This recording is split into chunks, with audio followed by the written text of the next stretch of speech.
Good morning. I'm Brian Reagan. This is Tyler Kelly. And we welcome you to 1 Kings chapter 12, verses 1 through 11. It says, Now Rehoboam went to Shechem, for all Israel had come to Shechem to make him king.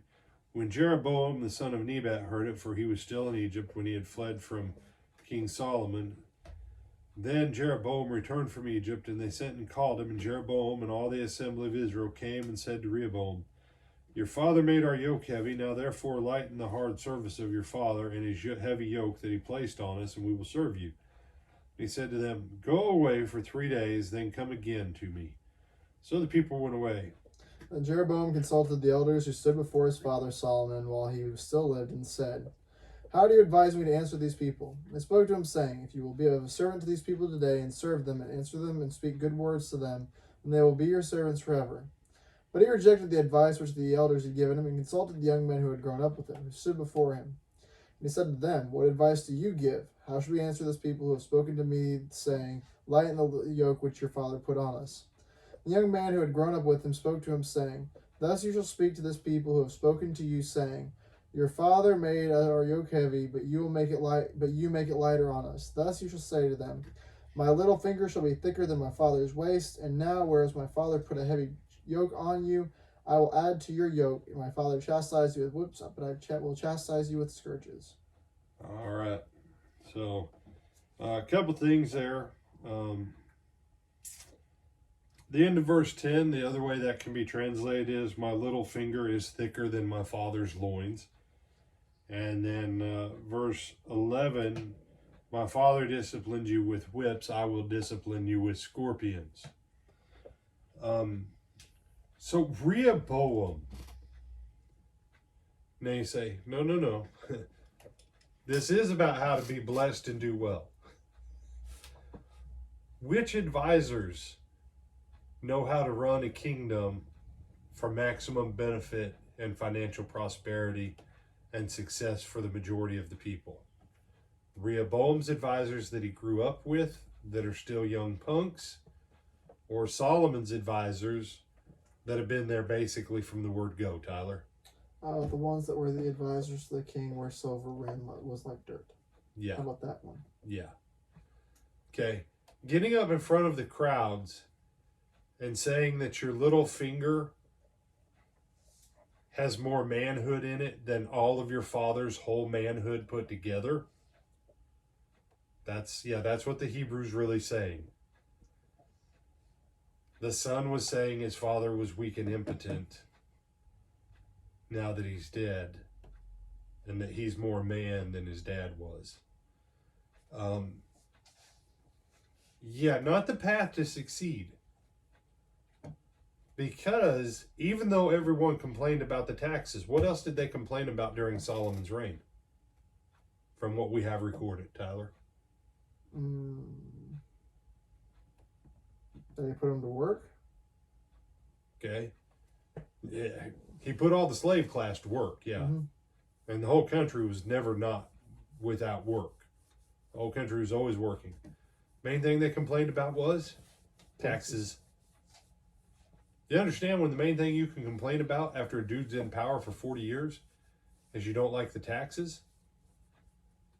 But silver is like dirt. That's pretty successful. As far as material things go, that's pretty good. So insulting that guy that everyone's prosperity is tied to, that's bad business. That's bad business. Number one. Number two, my father disciplined you with whips. So Solomon wasn't just all easy going. Solomon was a hard driver. He was a king. And the Lord told him what? You get a king, a good king will do all this stuff. Because that's how you have to run a kingdom. And guess what Solomon did? He ran it. And he made sure everybody produced. Why? That's how you run a good kingdom. Mm-hmm. But Solomon's method brought prosperity. Rehoboam's method was he was just going to punish people worse than his father just because he could.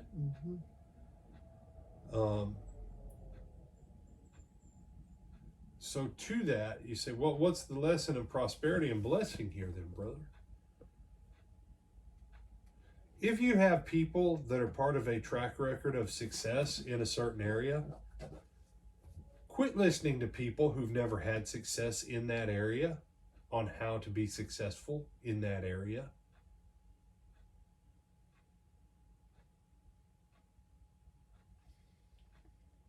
I've seen this in the church time and time again. Someone knows how to grow a church. Someone knows how to get people saved. Someone knows how to do good outreach. And a church will hire a preacher. And I've known some good preachers. One preacher, I love him dearly. Still love him dearly. I remember a conversation I had with him. I said, when are you going to stop preaching the way that they want you to preach? I said, I remember your sermons before you came here. I said, you used to have powerful sermons, man. I said, throw off the 23-minute shackle and just preach the word of God, brother. And at this large church in a large city, this brother was never as effective as he had been in his other churches in the past. They hired him because he had one skill set that he excelled at. And then when he got there, they told him, change how you do everything to this way that we like to do it now. And he was never effective. Not like he had been.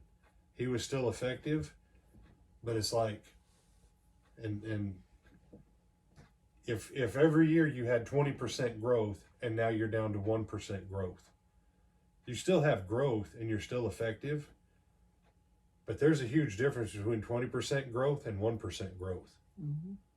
Okay? So if you've got people that they have a track record of success in something, don't try and mess with it. Take their advice, and why don't you change what you do? Change what you do instead of trying to get successful people to do it the way that people who've never done it and who've never had success think it should be done. So, other thoughts, my brother? No, sir. All right. Tyler, invite him back for tonight. We hope to see you this evening at the Lake Butler Church of Christ in Lake Butler, Florida for our evening services, either on our live stream or in person. And other than that, we hope you have a good rest of your day. Thank you.